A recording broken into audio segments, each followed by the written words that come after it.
un error de concepto. Entonces, cuando el plástico es virgen y cuando el metal está expuesto, es recomendable utilizar agua. Después que ya tenemos una membrana aplicada, bien sea fondo o pintura, y ya usted puede utilizar agua si quiere.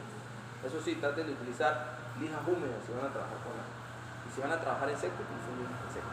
Bien, pero además de eso hay otra clasificación que ya va más ligada al tema automotriz, ¿sí? Y es que hay lijas de iniciación o lijas abrasivas, lijas de fase intermedia o semi-acabado y lijas de acabado.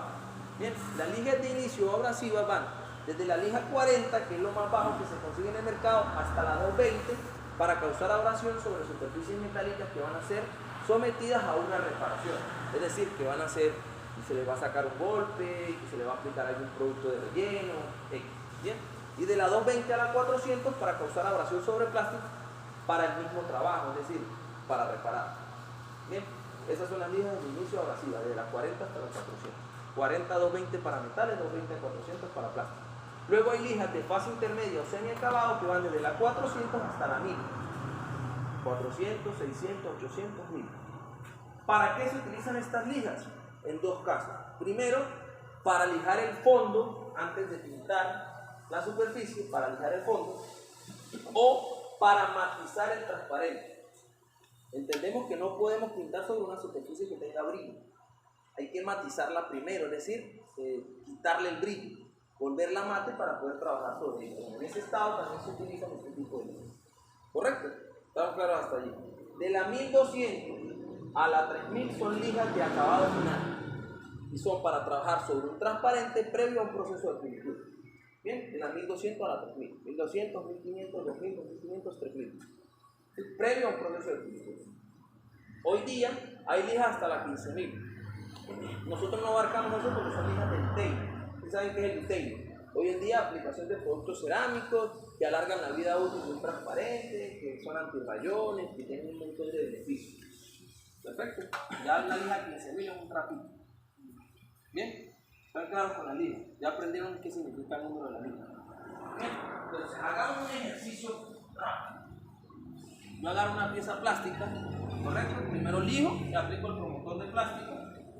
Fondeo. Si ya está trabajada, pues lijo, verifico si debo repararla, verifico si debo aplicar fondo o verifico si voy directamente a la pintura si no tiene ningún tipo, solamente está deteriorado. Bien, pero en todo caso tenemos que llegar al fondo automotriz. Esas piezas que ven ahí están fondeadas. Ahí están las piezas que vamos a hacer algunas muestras, están fondeadas. Ahora, respecto del fondo, hay dos tipos de fondos que se comercializan hoy en día. ¿Sí? Hay fondos acrílicos, como el que ven abajo, y galón grande, y arriba hay fondos activados, ¿sí? O fondos catalizados. Diferencia, el fondo acrílico es monocomponente, el monocomponente es un solo componente. ¿Sí? Está abajo. Es solo ese producto, se diluye con thinner y se aplica. Y arriba consiguen un fondo activado, catalizado, con el cual pueden enseñar los productos. ¿Okay? Producto principal, fondo, su catalizador.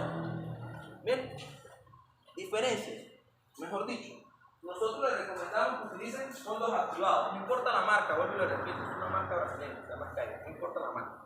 Ya ustedes después pues, nos podrán preguntar si es bueno o ustedes mismos pueden utilizarlo y se darán cuenta.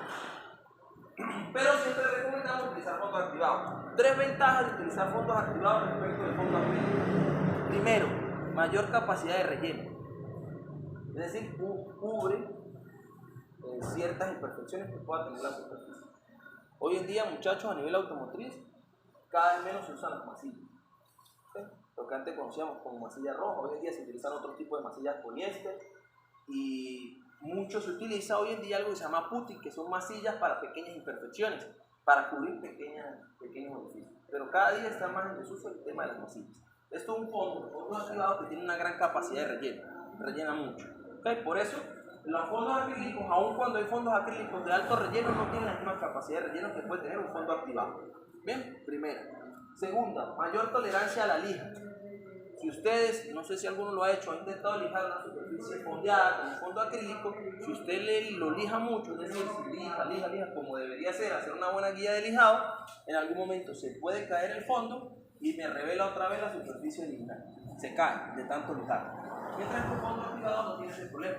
Él tolera muchísimo más el uso de la lija. Bien, lo pueden lijar mucho y no se va a caer. Y en tercer lugar, les acababa de decir hace rato que nosotros trabajamos nuestras pinturas, que son de línea automotriz, se llama poliéster. ¿Okay? Poliéster, ya vamos a hablar más adelante de eso. ¿Okay? Pero el poliéster es una línea que deriva del poliuretano. ¿Sí? Poliuretano. La diferencia entre el poliéster y el poliuretano es que el poliuretano tiene brillo y el poliéster es mate. ¿Correcto?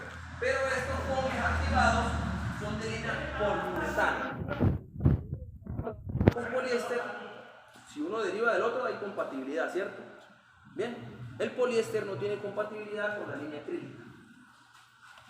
¿Sí? Si yo fondeo una pieza con acrílico y no tengo precaución al momento de hacer la aplicación con pintura poliéster, porque la pintura poliéster se pinta en capas secas, no húmedas, pero supongamos que yo no tuve precaución, apliqué fondo acrílico y apliqué pintura poliéster húmeda, se va a remover, o mínimo me deja marcas. Bien, sobre todo si la superficie ha sido reparada, se notan los famosos mapas. Bien, pero si usted tiene la precaución de pintar en capa seca, probablemente no suceda. Ahora, ¿qué pasa si yo utilizo un fondo catalizado e intento pintar con pintura acrílica sobre él? La pintura acrílica sí se pinta en capas húmedas, tiene que quedar con brillo, pues seguramente se va a remover, porque entran en contacto dos tipos de solventes que no son compatibles. Lo acrílico utiliza tiner acrílico, los poliuretano o poliéster utilizan solventes especiales para ellos, que son distintos. Ya eso lo vamos a ver ahorita más adelante. Bien, pero entonces la recomendación es siempre utilizar fondos activados. Ahora verán que esas piezas, nosotros utilizamos fondo acrílico para los cursos, solo por una razón, y no es el precio, ¿no? Que la gente dice no, es que es más barato, pero no es por eso. Tiempo de secado. El fondo acrílico cerca de 5 a 10 minutos, ya está seco para nosotros poder trabajar sobre él. El fondo activado dura de 2 a 4 horas para secar y poder ser lijado o poder trabajar sobre él. Por ende, en un curso nuestro que está limitado en tiempo, pues no podemos utilizar fondos activados, utilizamos fondos acrílicos. Pero cuando estamos trabajando, haciendo nuestro trabajo, recomendamos y nosotros utilizamos fondos activados. Así tengan que esperar 2 o 4 horas para lijar, pero ustedes ya saben que van a la segura, con un fondo mucho mejor. Bien, ahora, cuando ustedes ya tienen su pieza fondeada, es decir, ya fondeamos nuestra pieza y ya empezamos a decidir qué vamos a hacer. ¿Por qué razón? Porque nosotros, como empresa, somos especialistas en pinturas especiales. Ya han escuchado que nosotros somos especialistas en pinturas especiales o expertos en pinturas especiales. ¿Qué quiere decir eso? ¿Han escuchado hablar del término bicapa? Bicapa. Bicapa es una pintura de 2 capas. Y así viene pintado la mayoría de los carros. ¿Qué es bicapa? Primera capa, base color. Segunda capa, transparente. Bicapa. Nosotros somos especialistas en pinturas especiales. Por ende, trabajamos de tricapa en adelante. Todas nuestras pinturas son mínimo de 3 capas. Mínimo. Imagínate que ya para un pintor es medio delicado y se empieza a rascar el pelo cuando tiene que hacer un tricapa. Ahora imagínate que nosotros hacemos pinturas de 6 capas. O ustedes han visto, pueden hacer un poquito si quieren en algún momento, para que ese video está bien abajo ya. Si saben un embellecedor de motor de una vez, la tapita esa que lleva encima, le llaman embellecedor de motor. Sí, que dice 16 Eso. Imaginen que esa tapita sea camaleón, ¿sí saben qué es un camaleón? Una pintura camaleón, que cambia de color dependiendo del ángulo donde miren. Que sea camaleón cuando está frío es caro. Pero cuando usted lo prenda y empiece a calentar, desaparezca el camaleón y se vea una hidroimpresión sobre un fondo fluorescente. Bueno, necesitan aplicar 6 capas, juro, para poder hacer eso. Hay 3 técnicas, ¿verdad? Bueno, no hablemos de técnicas, hay una sola, que es la hidroimpresión. Y en la es una pintura, pues para la hidroimpresión. Realmente hay 6 capas de pintura. Pero para eso, para que ustedes empiecen a discriminar cuáles son, primero vamos a ir avanzando y después ustedes me dirán cuáles son las 6 capas de pintura que tenía ese embellecedor de motor para poder tener esa esencia. Bien, pero de entrada quiero que sepan 3 cosas que deben saberlo porque lo voy a preguntar y si no, no hay certificado. Bien, bueno, si ustedes quieren utilizar pigmentos fluorescentes, ya los voy a mostrar. Esto, a ver, si yo le digo a ustedes, ¿esto qué es? ¿Qué color es esto? ¿Pero verde qué? Fluorescente, fluorescente. ¿Ah? Verde fluorescente. Neón. Verde fluorescente. ¿Fluorescente? ¿O fluorescente? ¿Ah? Fosforescente. ¿Fluorescente? Usted dice neón. ¿Usted dice qué? ¿Fluorescente? ¿Dice qué? ¿Fluorescente? Ah, perfecto. Bien. Entonces, esto es un verde fluorescente o neón. O sea que usted estaba bien y Andrea también. Ahí no le va a pasar nada acá. No se preocupe que no le va a pasar. Fosforescente. Sí, esto es un verde fluorescente o neón. Bien. No. Ahí ¿Qué se pasa? Présteme atención. Si usted va a una casa de pintura, probablemente un colorista con buen ojo te pueda sacar un color muy similar a este. De por sí ya todos los colores fluorescentes o neones tienen una particularidad. Bueno, todo eso está pintado con fluorescentes, ¿sí? Acá ya están feos, obviamente. ¿Sí? Pero ¿cuál es la particularidad de un color fluorescente? Que debe resaltar con la presencia de la luz ultravioleta. ¿Sí? Con la luz morada, la de las discotecas, la de los billetes. Bien, de hecho estuvo muy de moda hace muy poco, que la gente iba a las discotecas con ropa fluorescente y la luz era así. Pero resaltan, no alumbran, resaltan. No alumbran por sí solos, resaltan. A diferencia de un pigmento fosforescente, ¿sí? Se recarga. Esto es un verde fosforescente. Un verde fosforescente debe cargarse con energía, bien sea natural o artificial. Oscúralo como si no fuera un sería oscuro. Este viene siendo un neón. No, Fosforescente. fosforescente. Absorbe la luz y prende en superficies oscuras. Es lo mismo, o es el mismo pigmento que tienen las agujas de los relojes. Bien. Realmente, ¿cuál es su fenómeno? El fenómeno de la pintura fosforescente o todo lo que tenga que ver con fosforescencia es que ellos absorben energía de onda larga y la proyectan o expulsan en onda de energía corta. Y él se comporta como un bombillo recargable. Es decir, él se va a ir apagando y después se tiene que volver a someter a la carga para que vuelva a alumbrar en la oscuridad, en la ausencia de la luz, pero él sí alumbra por sí solo, a diferencia de este. Él tiene que estar con la presencia de la luz para que se vea cómo resalta. Si ustedes ven un color verde así, o cualquiera de los otros que son fluorescentes, y no cumplen ese fenómeno, quiere decir que no es un color fluorescente. ¿Bien? Es un color sólido, muy parecido a un fluorescente. ¿Quién tiene aquí? Bien, entonces puede aplicar la madera. Sí, claro. Toca sellarla, esfondearla y hacerle todo el proceso. Pero a lo que vamos, que era la cosa que quería que entendieran. Están esos dos pigmentos y está bajo un termocrómico ahí.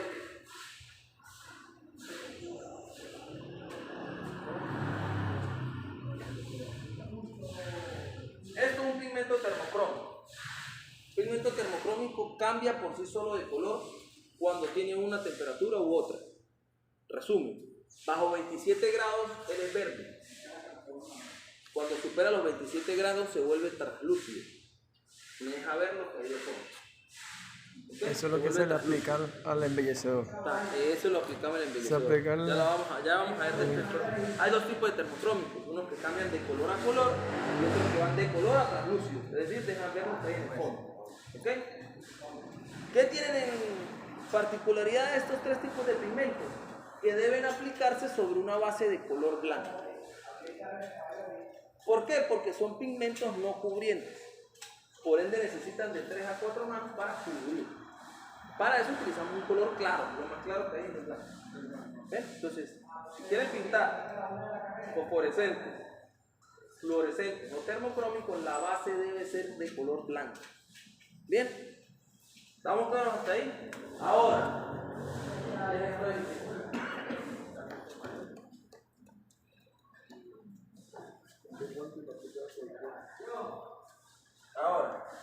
si ustedes lo que quieren es aplicar un pigmento camaleón, ¿sí? Que cambia de color dependiendo del ángulo de lo mismo.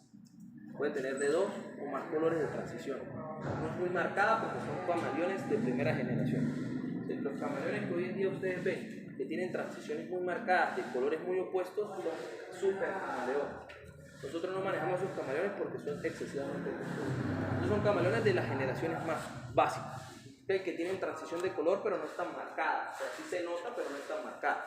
Bien, si ustedes quieren aplicar un camaleón o esto que es una perla holográfica,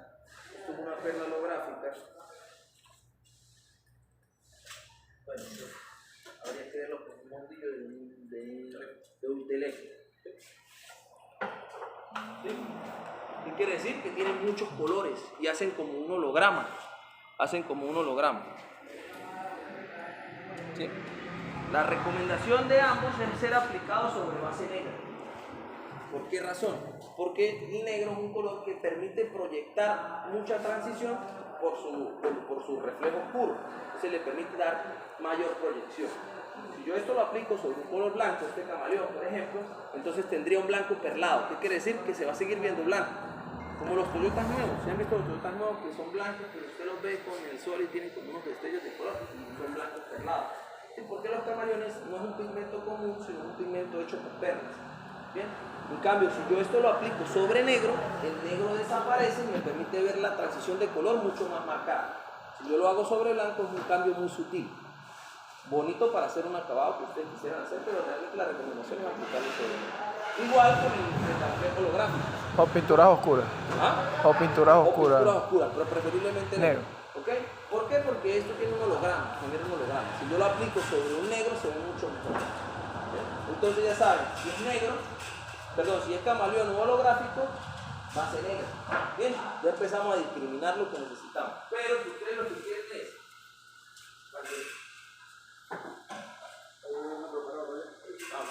Si lo que ustedes quieren aplicar es una tinta candy, como esta que tienen aquí, que es una tinta translúcida, pues necesitan un fondo metalizado.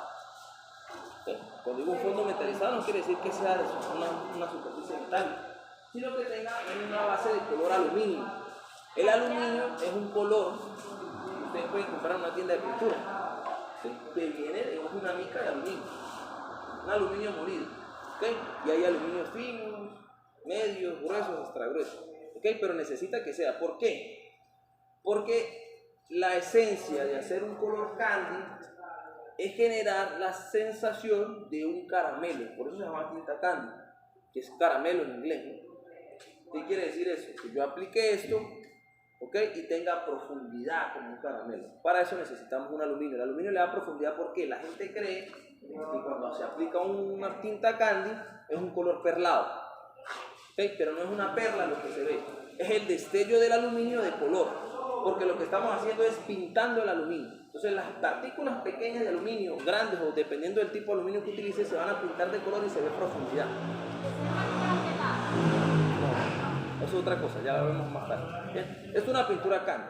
¿Qué tiene de esencia este candy? ¿De qué color se ve abajo? Negro. Negro, ¿cierto? Pero cuando yo lo llevo aquí, se ve rojo y es translúcido, ¿cierto? Esto es una verdadera tinta candy. Cuando empecemos a hablar de pinturas, cuando las vayamos a aplicar, vamos a ver que aquí en Venezuela es difícil conseguir una tinta candy real, porque le venden a usted muchas casas con tinta candy. Tinta para impresoras, para vitrales. Viene siendo como esto. Exactamente. Por lo menos yo tengo acá una colección, lo voy a sacar en enero. Me va a llevar uno yo, ¿no? Ah, de besos. Esa tengo que pintarla. Sí, el acabado sí está medio feito. Sí, porque medio son feito, sí. nuevas, ese fue en aerosol. Okay. Si no, está, claro, habría que lijarlo, fondearlo todo y pintarlo. Pero para aplicar esa tinta, tengo que pintarla plateada. De aluminio primero, la base. ¿Quiere que la pintemos? La lija y la pinta. Y sigue siendo una muestra si quiere, ¿no? Después usted decirá. Bien, esa la vamos a trabajar entonces. Bien, entonces, pero para esto, aluminio o ustedes quieren algo mucho mejor, pues una base formal.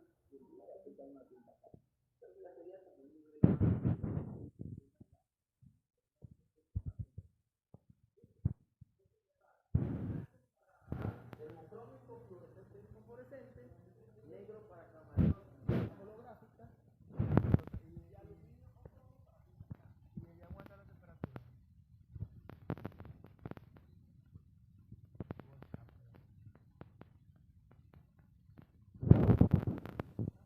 Una resina poliéster, que es de pintura automotriz, igual a la que usted hoy compra en una tienda. Entonces, no resisten temperaturas tan elevadas. Ninguna pintura, así sea de alta temperatura, aplica un escape y con el tiempo se cae.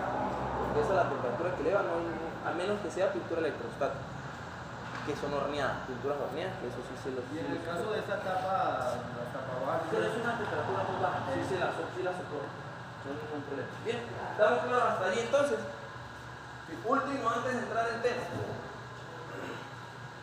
Reconocen una pistola. Las pistolas tienen 6 partes que la componen. La primera es el envase. No importa que sea plástico, no importa que sea metálico, que es lo que normalmente se consume en el mercado, ¿sí? Lo único que sí les piden es que trabajen con pistolas de gravedad. Envase arriba, pistola de gravedad. O pistolas laterales, que llaman laterales, que salen en envase desde al lado. ¿Okay? Pero nunca trabajemos con pistolas de succión. ¿Bien? Aquí ustedes van a aprender a preparar pintura. Entonces, por ende, ustedes mismos van a tener el pigmento y la resina. ¿Qué pasa? El pigmento normalmente, por su peso, tiende a irse abajo y la resina queda arriba.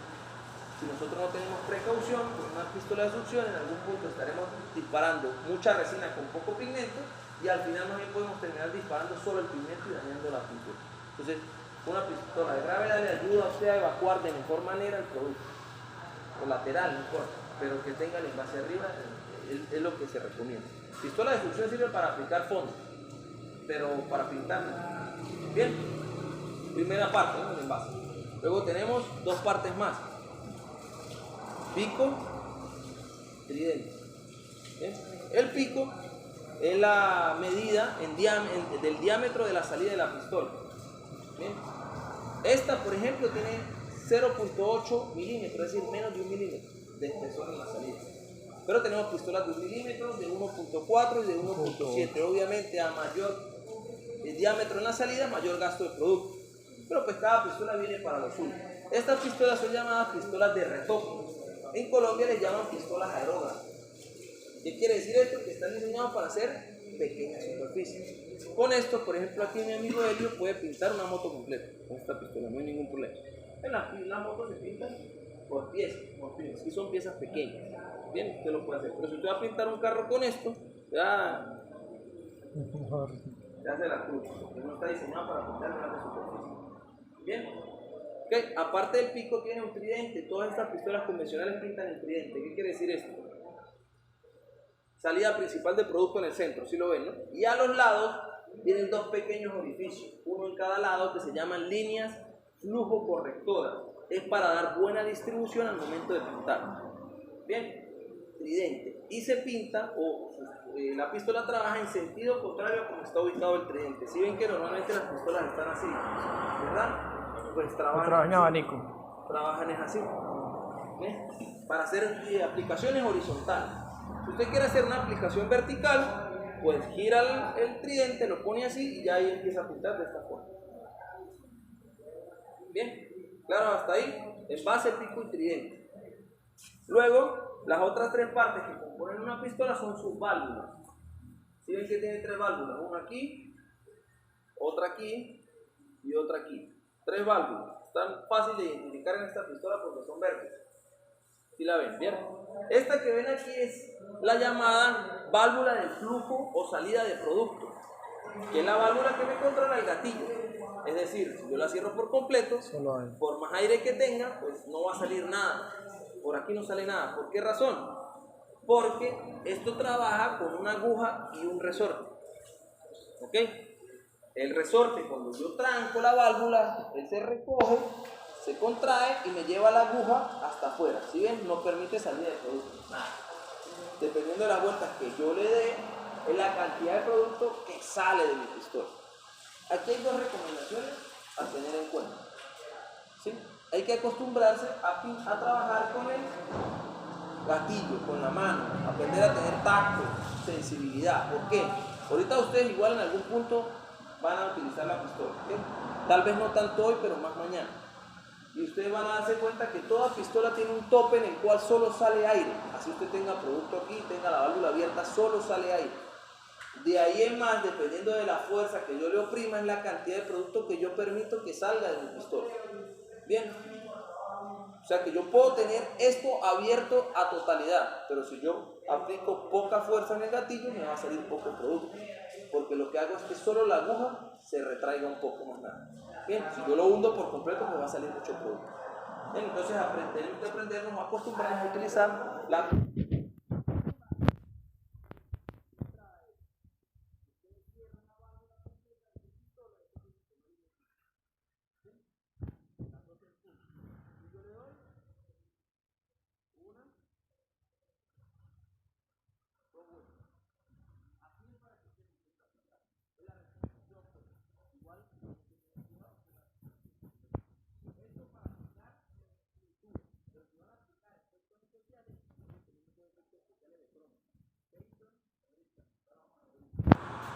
solamente un cuarto de vuelta si la pistola es grande y media vuelta si la pistola es pequeña como esta. ¿Por qué? Porque nos interesa que salga más aire que producto, porque es un efecto especial, no es una pintura.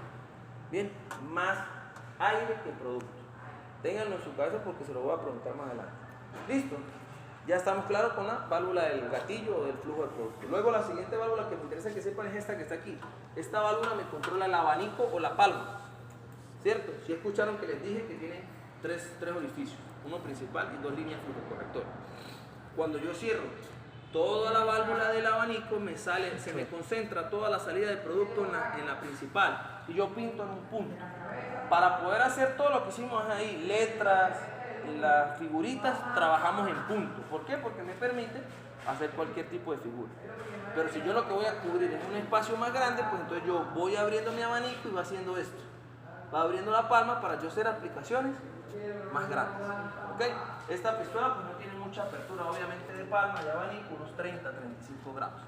Por eso les decía que es difícil pintar un carro completo con esto. Para eso una pistola más grande. Las pistolas más grandes tienen unas aperturas muchísimo más amplias.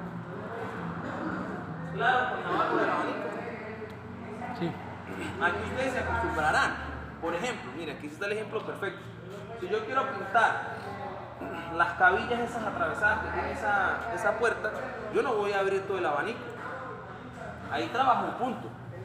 Si yo quiero pintar, hablemos de las viguitas, que son un espacio así, pues yo trato de abrir mi palma a que me cubra completamente ese espacio, porque si lo abro mucho más, lo que estoy haciendo es desperdiciar producto. Entonces ustedes se acostumbrarán, dependiendo de lo que vayan a pintar, a abrir más o menos su abanico. ¿Correcto?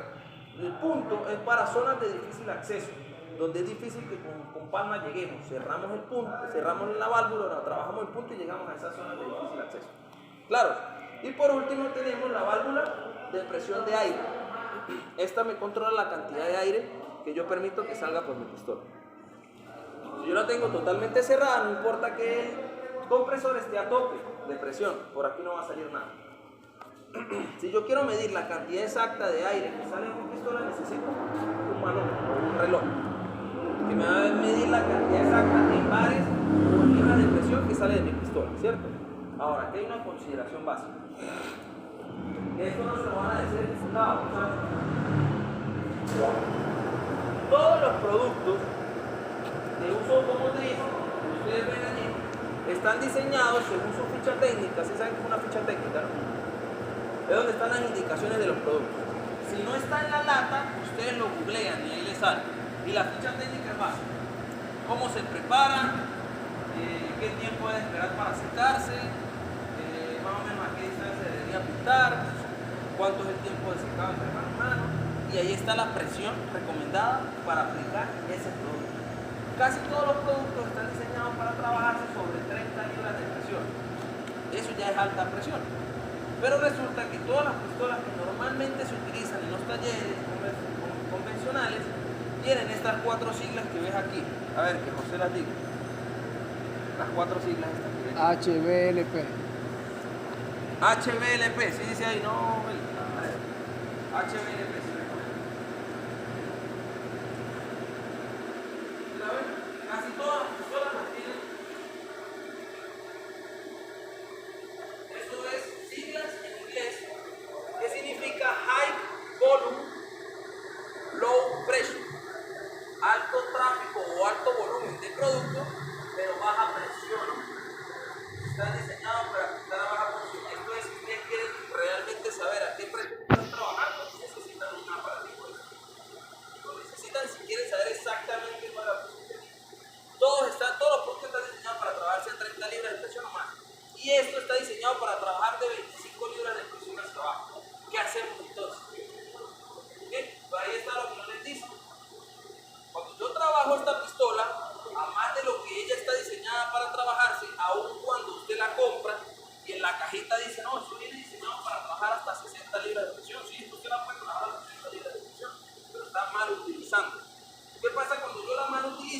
y la trabajo a mucha presión,